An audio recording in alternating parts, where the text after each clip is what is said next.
Mobile walleyes change locations when new feeding opportunities emerge and can be here today, gone tomorrow.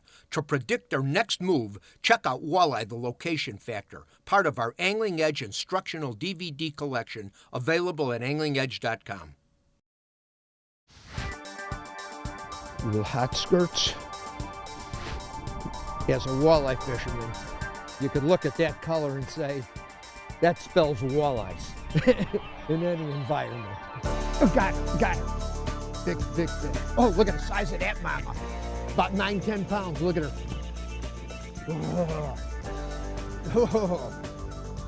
Oh, she's a sow, David. Big fish out. Yeah. Come on, mama. Wallow, wallow, wallow. Oh, oh, come on, baby. Whoa, whoa, whoa, whoa, come on. Okay, David, she's all yours, Chief. There you go. Oh, man, Wow. what a giant. Oh, boy, that's a whopper and a half, isn't it? Holy mackerel. You know, of all of the freshwater fish that we chase in a given season, nothing moves further and more often than walleyes. They're known to be here today, gone tomorrow, and I know a lot of you know what I'm talking about. You're always making adjustments to where the fish are at and how you're going to catch them. Rarely does a walleye like this stay in one location for days on end. It happens, but not too often. Every couple days you have to adjust the location and presentation. You look around behind me, you see the beautiful yellows, oranges, and golds of fall. The leaves are turning fast because the cold weather hit unusually hard. Water temperature dropping like a rock. You know, when that happens, fish are on the move. And Al and I are out after walleyes today, and we don't just have the luxury of just fishing spots. We actually have to find packs of moving fish. And so we're out here covering a lot of water, seeing how we can catch fish. And once we find them, we can circle back in the area and fine-tune our presentation. In the meantime, the hunt is on. You know, a lot of the lakes that we fish in the area that I live in, which is north central Minnesota, northern Minnesota, this time of the year, fall like this, after the turnover, you get a lot of fish in deep water. It's traditional in a lot of the areas that we're in to catch fish in, 25 to 40 feet of water. And a lot of the fishermen here concentrate in that area and they look forward to that bite. But at the same time, at night, you know, the September, October, in some cases going into the November moon, there's a real good night bite.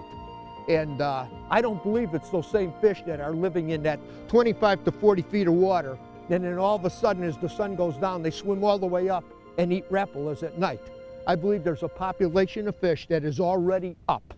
They're up. These are these fish that we're fishing now that live on these flats and are in this shallow water.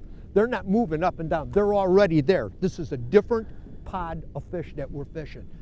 The amount of walleyes in many, many bodies of water that are in 10 foot of water or less is like an untouched population of fish. And they exist in most lakes that have a good walleye population, and if you got a fair amount of shallow water cover, it's a good bet that you got some walleyes up there, and in many cases, they're the biggest walleyes in the system, and they're the least fish. Got it, Dave. Big brownie, man. Way down There you go.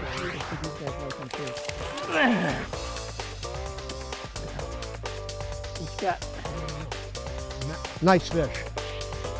Nice fish, boy. Nice fish. There's a few up and poking around. Yeah. There, got her? Oh, go ahead. I had a hit before and I just kind of sucked up a little bit further. Look at that. Okay, baby. Let me get that hot skirts out of her mouth. Look at that mouth full of teeth. Huh? Even on a medium fish like that, she's ready to eat, baby. What that's telling you is that a walleye like this is a mainline predator. That's right, a mainline predator. And like all predators, that fish could be triggered to bite, even when it don't want to eat. When it isn't hungry, it still can be triggered.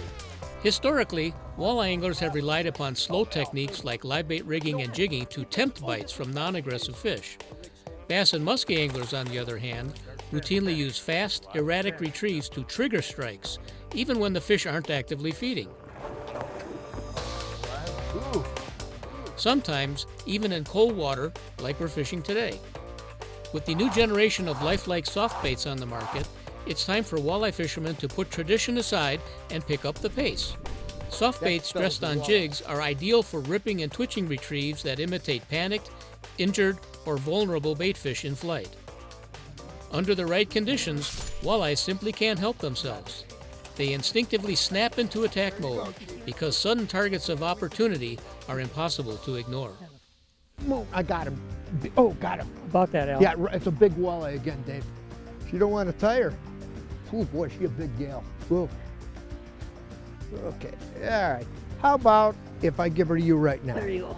Man, oh man, look at how fat that fish is. Oh, Dave, look. How's that for an eyeball, huh? Woo!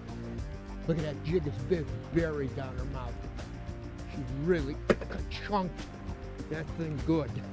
You know, in closing, I just want to remind you that not all the fish in any body of water are doing the same thing at the same time. If you're on a decent walleye lake, there's numbers of patterns that are working, particularly in fall like this. There's shallow fish, there's deep fish, there's basin fish, there's day fish, there's night fish, and they can be taken on different kinds of presentations in each situation. Walleyes truly are a versatile fish. They adapt to a lot of varieties of conditions they're faced with, and that's what you have to do to put walleyes like this in a boat consistently. Adapt. Mobile walleyes change locations when new feeding opportunities emerge and can be here today, gone tomorrow. To predict their next move, check out Walleye the Location Factor, part of our Angling Edge instructional DVD collection available at anglingedge.com.